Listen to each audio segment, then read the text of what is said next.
ഞാറ്റുവേല നാണിച്ചു നിൽക്കും വയൽ വരമ്പിട വഴികളിൽ പുതുമണ്ണിൻ ഗന്ധമൂറും ഗ്രാമ്യ സംസ്കൃതി ധാരയിൽ നൂറുമേനി വിളവിനായി കാലം നട്ടൊരു പൊന്മണി.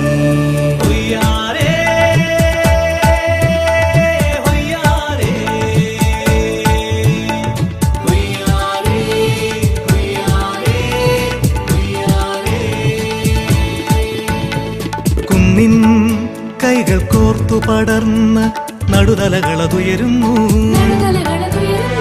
താങ്ങുമരങ്ങളിൽ നെറുകയമർത്തി മരിച്ച പൊന്നു വിളയുന്നു. വെയിൽ കാളും വയലാഴിയിൽ തണൽ കർഷക ബോധമായി ഉണരുന്നു. സുഖതമാമൊരു നാളേക്കായി മണ്ണും മനസ്സും ഒരുമിച്ചൊരുക്കാൻ രജതജാലകം തുറന്നു വന്നൊര പ്രഭയിൽ കൃഷി വിജ്ഞാന കേന്ദ്രം.